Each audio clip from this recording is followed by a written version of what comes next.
So there's the look at Luke to their team captain. He's gonna take a rest here sa bench ng Central Luzon. So the Patriots now down by 2 as we have a close affair here in Bracket C sa ating preliminary round ng ating 5-on-5 high school boys basketball tournament of the 66th edition of the Palarong Pambansa. Magmula po dito sa EOC Gymnasium here in Prosperidad, Agusan del Sur. So, simula na po sa ating fourth quarter. Hernandez drops it off and Cadalen with the basket using the left hand as we're tied at 62 in the opening moments of the fourth and final quarter. Isulan, bibigay kang Cebuan. Thought about it. Looks for an open teammate. Nowhere to go. Has to put it up. Comes up short. Loose ball. And able to draw the foul. What an energy. What energy na binibigay ni Cebuan here in this fourth and final quarter. Yeah, good hustle also. He picked up his own miss. Went for a fishing expedition on that foul. Kasi dalawa yung sumalubong sa kanya. So nakahanap ng diskarte itong si Cebuan on that last possession para dito sa Visayan Vipers ng Negros as he nails the first free throw. And sa ating mga live viewers dyan na nagatanaw karon sa atong Facebook Live, so don't forget to check our online store sa J Project Clothing Shop sa Shopee, Lazada at ng TikTok. So just search sa ating online shopping platform sa J Project Clothing Shop sa Shopee, Lazada at ng TikTok. Negros Island regains the lead, 64-62. This will be a tight finish at the end, I think. Hernandez got blocked. Pero natawagan ng foul against Isulan. I think this will go down the wire, Ray. I had a feeling that this might happen dito sa ating fourth and final quarter. Halos magkapareho yung play style itong Central Luzon at ng Negros Island region. Central Luzon now having some real challenge. Real test kumbaga itong Central Luzon because they have the size advantage over the Negros Island region, pero yung Negros Island region, they have some excellent guard plays in the likes of Barcelona, Cebuan, and Velasco sa kanilang lineup from the Negros Island region. So second free throw coming up. That's the first free throw rather as he misses. Still has one more here at the foul line. You can see the bench of the Central Luzon. So these are composed of players from the province of Pampanga. So isang magandang hapon po sa ating mga kababayan mula sa probinsya ng Pampanga. He misses the two free throws but lucky break for them. Manuel was able to fight for that offensive rebound na last touch pa nitong si Isulan. So another possession para dito sa Central Luzon. 3-point attempt on the way. Comes up short. Zapata. Reverse is good. Yeah, dyan din tatalo itong Negros Island. They can't secure the defensive stop with the defensive rebound. Giving up again offensive rebounds and we're tied back at 64. So malaki yung tulong, yung size advantage ng mga big guys ng Central Luzon. Able to crush the boards. Barcelona on the other end para sa Negros Island. Looks to take the lead right back. And a foul on Central Luzon. Barcelona taking matters into his own hands. This time attacking the paint against the big guys of Central Luzon. So itong Negros Island region, they're gonna try to solve that difficult puzzle kumbaga in this fourth quarter. And that is the size advantage of Central Luzon. Zapata is also on the floor. He's one of the best big guys there is. Even last year, and he was even considered for Team Philippines sa ASEAN school games to reinforce the Davao region on that campaign, which eventually si Chog Moral yung nakapaglaro. But he was also being considered. That's how good he is. A lot of promise for sure itong si Kenji Chog Moral sa mga standout players mula sa probinsya ng Pampanga who played last year sa Palarong Pambansa sa Ilocos Norte. 8.5 minutes remaining dito sa ating ball game on this bracket C matchup. So two more free throws this time from Manlapas ng Central Luzon. Knocks down the first free throw. So that's one more here at the free throw line. So this live stream ngayong araw na ito is powered by J Project Sports. So like and follow our Facebook page, J Project Sports, for scores, schedules, and other updates. Yup. Ito po sa ating live coverage of the boys basketball tournament of the 66 Palarong Pambansa. Barcelona almost lost it, able to recover. Hanap ng kakampi. And here comes Barcelona, looks to set up a play. He'll launch from 3. Oh, Got it to bang. go! Yeah, clutch one from Paul Barcelona. The defenders went off his feet. Got the separation and the space for that long bomb. He has that confidence, that swagger on the 3-point shot. Apat na pong abante, but loose ball and turnover for Central Luzon. Another stop here for Negros Island. Chance to get a little bit more separation and to have some breathing space as we head into the clutch moments of this game. Match na match talaga itong dalawa. So if you're Central Luzon, they have to avoid those sloppy plays kasi dikit na po ang ating labanan sa pagitan ng Central Luzon at ng Negros Island region here in this fourth and final quarter. Yeah, I think this is bracket C, right, Ray? That's right. And I would consider this bracket as the group of death kasi kagrupo din lang yung NCR. Barcelona from way out. He checks in and out. Almost halfway in. Here comes Zapata on the fast break hard and foul. a hard foul. And that's an unsportsmanlike foul signaled by one of our referees against Negros. I think it met the criteria for excessive contact. Medyo shaken up itong si Zapata. I think there was some contact above the shoulder. Yeah, malapit dito sa may leeg. So that might qualifies as a sportsmanlike foul, excessive diba? contact. Oh, yun. So excessive contact or an unnecessary contact, and if you're not aiming for the ball, unsportsmanlike foul yun. So that means 2 free throws plus ball possession for one of the young players ng Central Luzon, Zapata. That is one of the momentum breakers of the game. You're already having their momentum, 4-point lead, big 3 from Barcelona kanina, and now they've given up an unsportsmanlike foul. It's not the best of it. And also to our live viewers, pumalo na tayo ng 10,000 viewers, Ray. That's a lot. 10K viewers right now. So sa ating mga nanonood, ating mga friends watching all over the Philippines or kung saan mang sulok ng mundo, comment kayo sa ating comment section kung saan kayo nanonood at baka mabasa natin, i-shoutout natin yan. Yan. Nice spin move into the basket and Kadalen converts. Still, that's a good break pa rin for Central Luzon. Hindi nga nila napasok yung dalawang free throw, but good thing, basket is good. So dalawa na lang ang kailangan habulin for the Patriots. Look at the defense being given to Barcelona. Talagang tight 1-on-1. Here comes Parohinog from the foul line. Yes! And a defensive miscommunication right there. Dalawang players went under the screen to dive into the paint. Parohinog pinulapan lang. Pocket pass. Here comes the baseline drive. Knocked away. Stolen by Negros. Parohinog doing damage throughout this ball game. Here comes Binguan on the other end. He accelerates the drive. Up and in! Oh, good body control by Binguan on that play. Avoiding the block, avoiding the big guy. Anin na po ang abante ng Negros. And that's a foul. That's a shooting foul against Negros sa Island region. So 2 free throws coming up for Hussein ng Patriots ng Central Luzon. So medyo madami-dami na tayong viewers at may nagko-comment. Maraming nanonood from Bacolod. That's right. Supporting their home team. From Negros Occidental.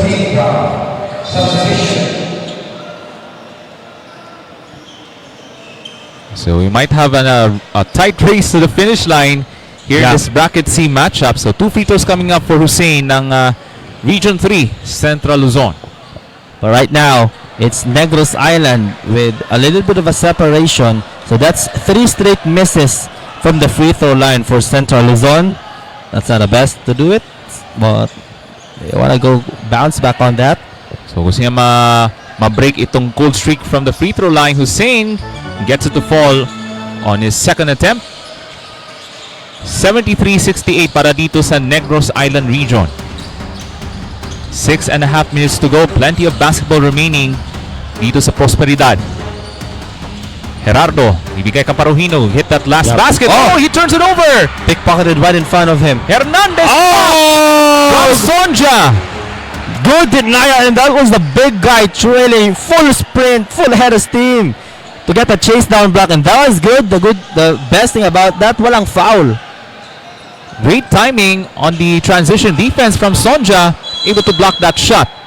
And remember, dalawa lang ang makakapasok per bracket. Exactly. So if Central Luzon will lose, it will be some difficult times kasi hindi pa na nafe-face yung NCR, but who knows?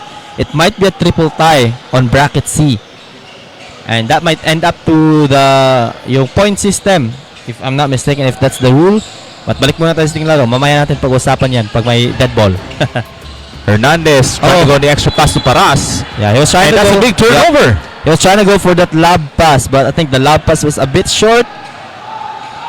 Hindi lang maganda yung timing on that pass to Paras. Kaya mapunta sa Negros ang bola. And there's the pressure from the backcourt. Sonja lost it. And Kadalim the steal. And we go the other way. Paras almost lost it. Hussein, big three on the way, comes up short. That's a foul on the fight for the ball. That will be the 15th foul. So free throws here para sa Central Luzon. That's right, Ron. Penalty na ang Negros Island region. So going back to the point natin kanina, this is bracket C, right? Exactly. So dalawang teams lang ang makakapasok. If Central Luzon or if Negros Island will hold on to their lead, might be some dangerous times for Central Luzon, and their road to revenge might end soon. But let's see, still plenty of basketball left, and NIRA doing whatever they can to get this win and advance to the quarterfinals. Kasi magka-bracket itong group of death ng NCR, Negros Island, and Central Luzon sa isang team, isang bracket. Paras with the offensive rebound, and another foul being called up against the Green Vipers, the Visayan Vipers ng ng Negros Island region rather.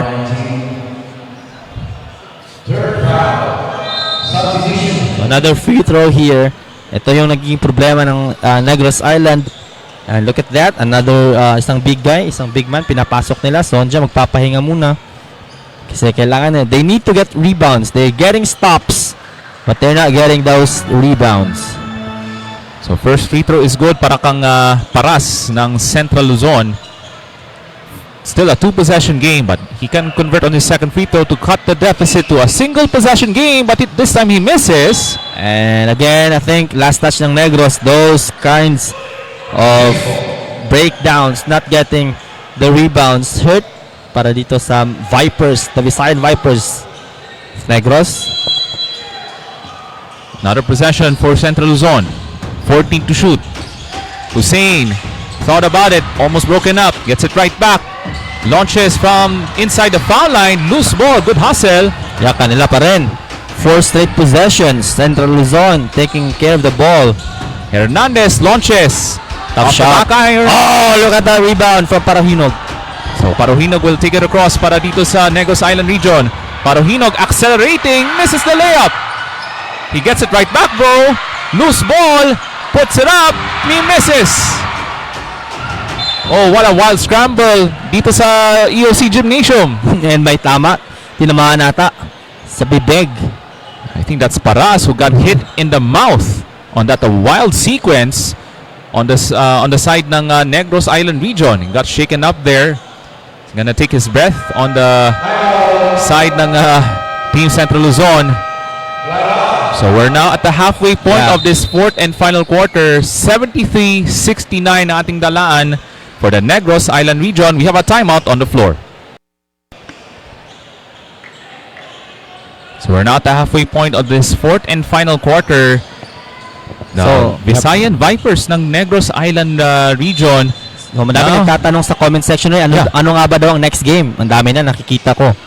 And that's between Zamboanga Peninsula at ng Caraga region. The host will play after this one dito po sa EOC Gymnasium.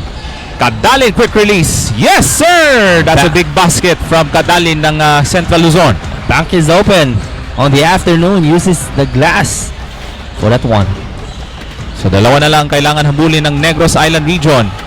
They're trying to avoid an 0-2 hole dito sa bracket C. Mhm.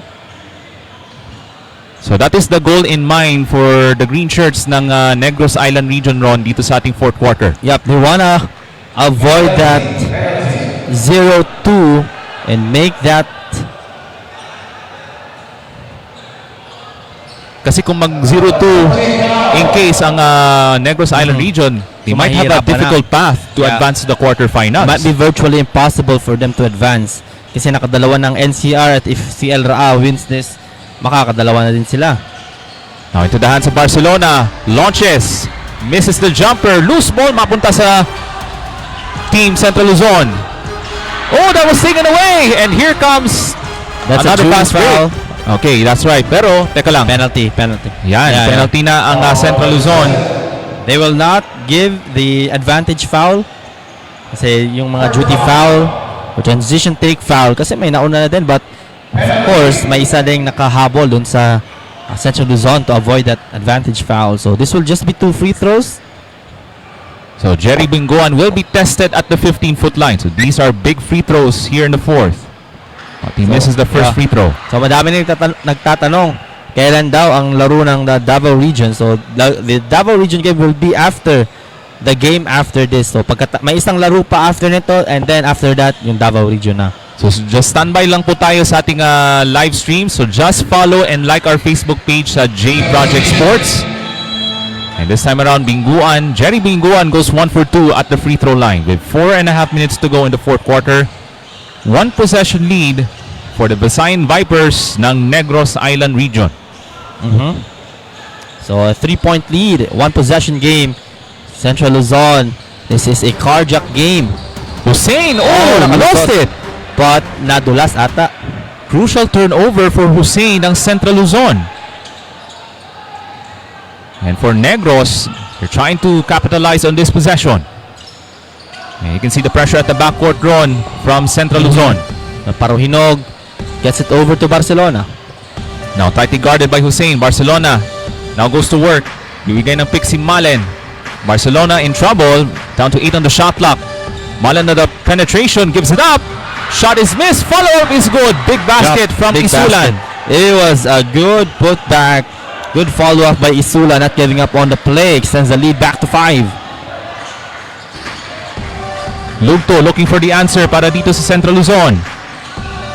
Instead, gives it up to Hernandez, but he lost it. Here comes Jerry Binguan. All the way. Layup is good. Big stop. And a big layup. Binguan right there on the foot race. Hindi na nakahabol itong si Hernandez. That was also a solid turnover for Central Luzon. 78-71 for the Visayan Vipers and a foul on Isulan. And that means free throws coming up for CLRAA. The Patriots looks to bounce back this time at the free throw line. And also one of the problems itong Central Luzon, they're not hitting their free throws consistently. Nakita mo kanina, ang dami nila mintes sa free throw line. If at least they were able to make the majority of it, we might have a much even closer ball game, or they might just be within an arm's reach. But of course, that's just how it is. Free throws are part of the game. So this is the difference between winning and losing. Yung consistency ng mga free throws. Ito, first free throw is good on his trip. Dito kang Hernandez ng Central Luzon. 6-point deficit, so a 2-possession game. Second free throw coming up. Oh, that's 1 for 2. Loose ball, tracked down. Yep, same ball. And that will stay with Central Luzon. Ayan yung sinasabi natin, Ray. Despite Central Luzon missing those free throws, it's Negros Island not securing the rebound that continues to give Central Luzon a chance. Alley-oop goes up and misses, pero Manuel will be tested once again at the 15-foot line. But that was a good idea from Central Luzon, able to draw another foul against Negros Island Region. Same situation kanina. They weren't able to get the rebound from the free throw miss. Nakakuha ng bola ang Central Luzon, and they tried to capitalize again. Gets fouled again and back on the line. Ayun yung sinasabi nating free throw misses ng Central Luzon. You gotta practice the free throws. This might be a tie game if they've been hitting that. Yung inconsistencies ng free throws from Central Luzon has been costly in this crucial stretch of this fourth quarter. Second free throw coming up para dito kang Manuel. And this time goes 1 for 2. Yep. Out of the 4 free throws, isa lang yung pumasok. Or dalawa. So they split the free throw for the steal. Hernandez lays it up and in. In the blink of an eye, back to a 1-point game, a 1-possession game.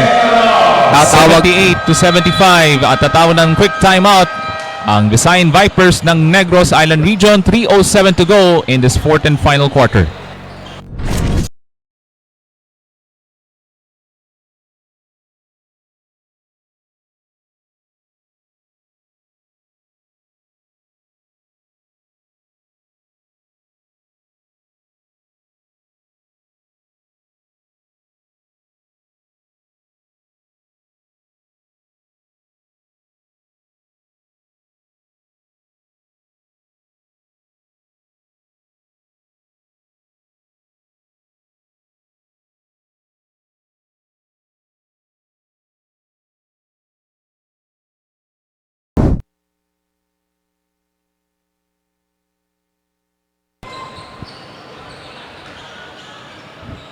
So itong Central Luzon trying to claw their way back here in this fourth quarter. Only down by a single possession after they were down as much as 7 just moments ago in the fourth and final quarter. So a crucial possession para sa Negros to stay ahead. They want to stay in the driver's seat.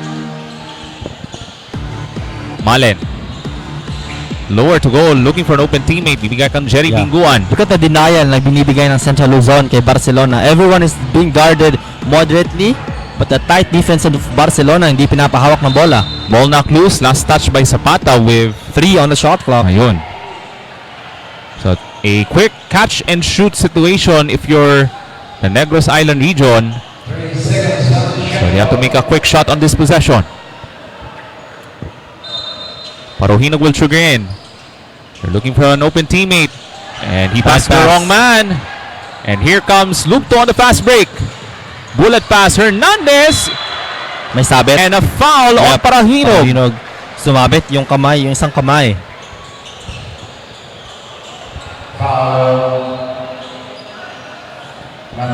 So it's anyone's ball game now in this fourth and final quarter. 2.5 minutes remaining here in this final frame.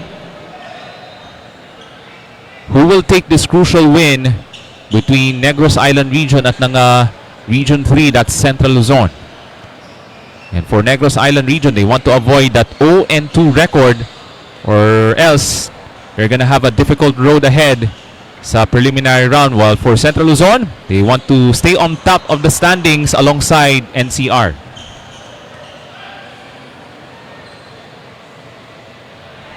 That's a good shooting form on the first free throw shot from Hernandez.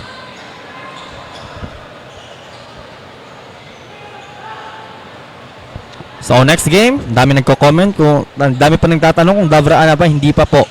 It's gonna be Zamboanga Peninsula against Caraga. It's Region 9 versus Region 13, so some extra motions here. Things kind of heated up, Ray. Kasi tumataas yung intensity level here in this crunch time minutes of this fourth and final quarter. Pero referees are trying to remind the players na kailangan ma-maintain yung emotions for these two teams para hindi mag-escalate yung mga tensions. Kasi alam na natin na ma-feel na natin yung tensions from these two teams. Tension, especially what is on the line. You know what's at stake. So you gotta give it all out, and sometimes sa mga ganong bagay, nagkakainitan. So 2 free throws para kang Sonja, their big guy. Misses the first free throw. Uy. Pressure is on the big guy ng Negros Island Region to convert this second free throw. It has been a free throw battle here. Both teams swinging. So yung isang kagrupo nila sa Group C, it's yung Mimaropa, who is also hasn't won anything yet, so that will be the next assignment for either of these teams. Here comes Lugto. Now being played by Velasco. Bibigyan ng pick sa Zapata as he's trying to free up Lugto. Lugto looks to break down the defense. Bibigyan kang Hernandez. The push shot overcooks that one. Rebound, mapunta kang Manuel for the tie. Big rebound by Manuel, and that has been the story of the ball game. Those offensive rebounds ng Central Luzon, it's hurting Negros Island, and the ball continues here. 78 apiece with 2 minutes to go here in this fourth and final quarter. It's anyone's ball game now, and another foul against Central Luzon. So back in the line, more free throws coming here. Two teams trading blows against each other dito sa ating fourth and final quarter. So both teams now over the limit. So crucial free throws para dito sa Negros Island region, and that's a big miss. Yeah, 3 straight misses para dito sa Negros Island. Pero meron pang isa pang free throw for Sendon ng Negros Island region. Looks to retake the lead at the 15-foot line. And he gets it to fall. 78-79. Now we're down to the last 2 minutes. Exciting part of the ball game.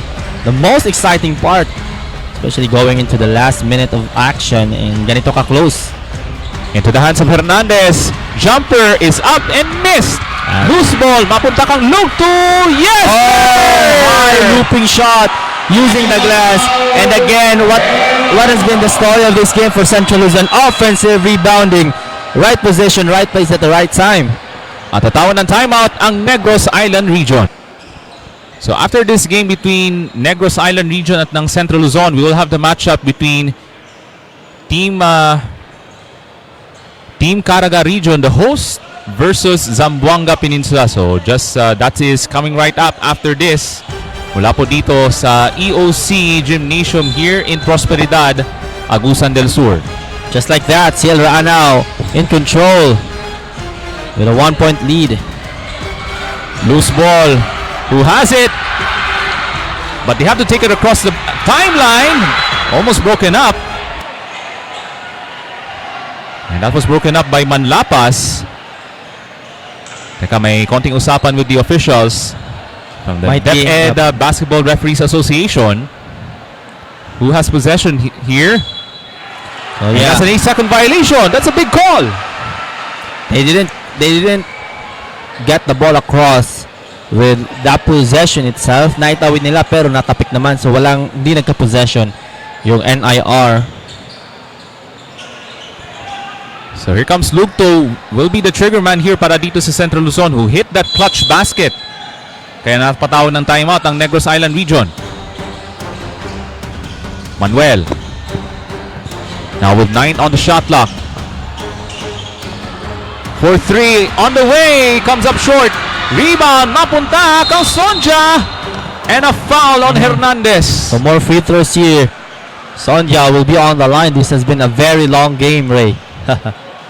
Considering that it has been a very tight ball game all throughout this fourth quarter run. Saying a penalty, it has been a battle of free throws for both of the teams.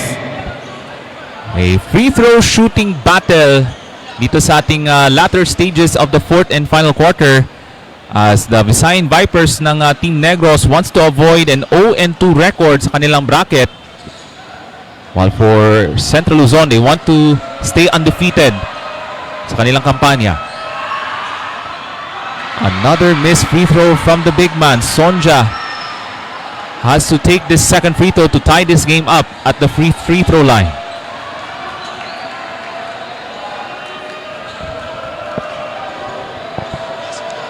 Second free throw. Sonja for the tie. Misses! Big rebound by Manuel. 4 big misses from Sonja on the free throw line. This would have been a different game had they made that. Lugto now has the basketball. No, now makes his move. The drive shot is missed. The putback, hindi pumasok. And here comes Sendon for Team Negros. Under a minute to go. Oh, big turnover. Here comes Lugto. Good and one. That hurts for Negros Island, plus the stare down after that shot. the team captain of Central Luzon, Lugto, delivering those clutch baskets here in crunch time. Big shot, big defensive stop also that he forced the turnover plus the and one, the concentration to make that despite contact. So there's gonna be another discussion with the referees kung ano ba yung kayang maging hatol dito.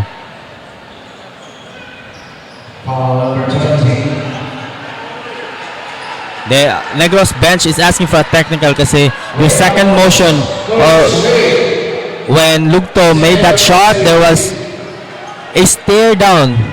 Tinutukan niya after he made that end one.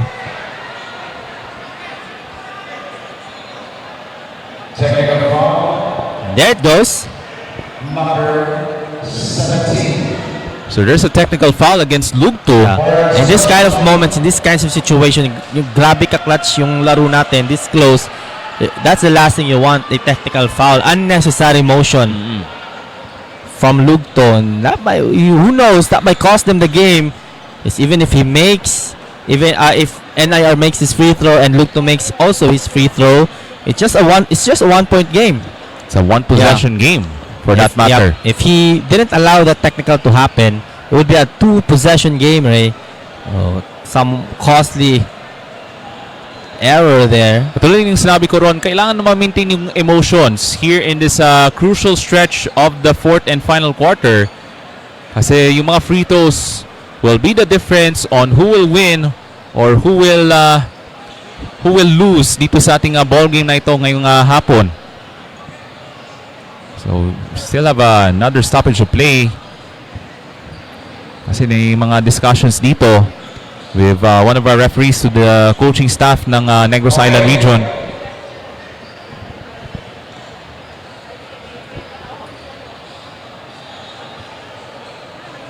So, there's some discussions here with the technical officials and our referees. So counted yung tira from Lugto ng Central Zone.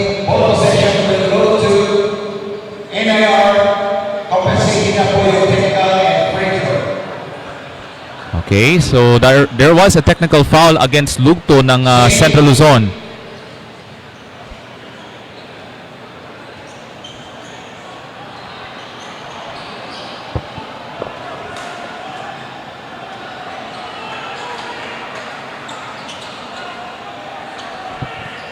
So, as per the referee's call, there will be no free throws. Wala ng end one at wala ring technical free throw. Okay. Because the technical will compensate for the end one. So, that was the announced play here. So, ball continues. Bola ng Negros Island. So, three-point deficit dito for Negros. Will they go for the 3 or the quick 2? Still have plenty of time. Great ball denial from Central Luzon. Yeah, but there was a touch. And hindi naman siya nagreklamo, so there was indeed a touch with 15 on the shot clock. 34 seconds remaining. Meron pang 15 on the shot clock para dito sa Negros Island region. Negros Island wants to get the ball into Barcelona's hands, but what big denial or pressure denial para dito sa Central Luzon. Here comes Jerry Bunguan. Passes it off. And here comes the save by Negros. 8 on the shot clock. Plenty of time left. Oh, tie knocked away. Stolen by Central Luzon. A big clutch defensive stop for the Patriots. Ball continues. And here comes the extra pass. The shot is up and in. Manlapas with the finishing touches ng Central Luzon. And Negros Island broken on that play. The play went nowhere. Whoa, what a big shot para dito sa Central Luzon at tatawan ng timeout ang Negros Island region. 15 seconds to play here in this fourth and final quarter. My goodness, what a wild sequence dito sa ating final stages of the game, Boss Ron. Yeah, what big defensive stop also from Central Luzon without fouling. They were able to deny Barcelona the ball. And then on the other end, quickly transition. Easy 2 Now they lead by 5. And at the most critical stretch of the ball game, the size advantage making a huge difference para dito sa Central Luzon, Ron. The offensive rebound kept them within striking distance, and then it was also the reason bakit nakahabol sila. Malaki yung tulong when you have those big guys ng Central Luzon able to give some intimidation sa depensa. What a game this afternoon dito sa Bracket C. And this is just the preliminary round here in Prosperidad. We still have a long way to go dito sa ating boys basketball tournament, sa ating 5-on-5 here in the 66th edition of the Palarong Pambansa. 5-point deficit for Negros Island region. A must-score possession for the Visayan Vipers.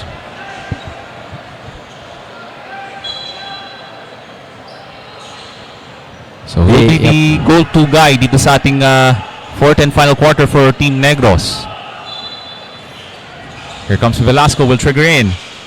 They want a 3 right here. Inbounds pass, Binguan.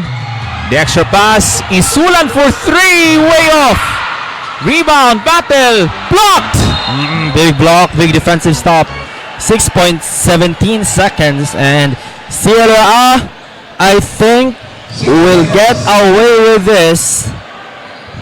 Itong Team Central Luzon trying to close the door against Negros Island region with 6.1 to play here in the final frame. You have to make a quick shot here. Barcelona for 3, yes! 1.4 to go.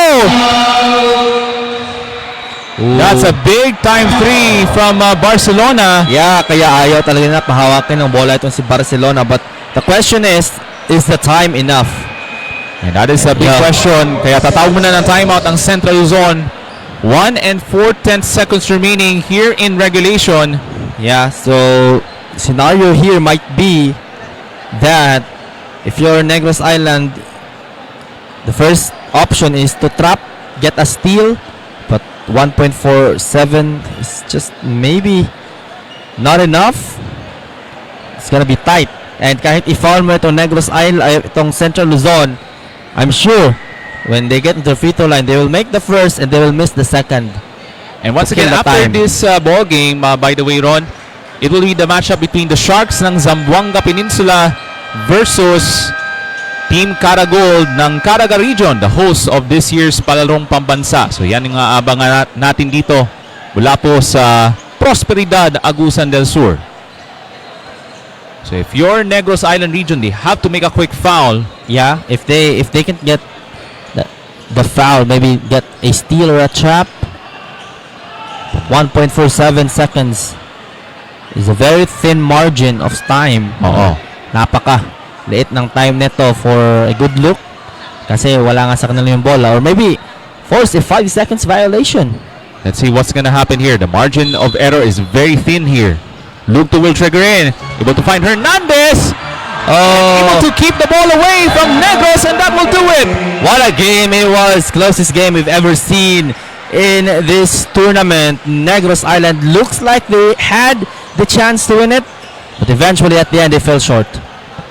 The Patriots of Central Luzon comes up with a big time win in regulation as they win this one with the final score of 84-82 over the Negros Island region Visayan Vipers. So you're still watching the boys basketball tournament of the 66 Palarong Pambansa.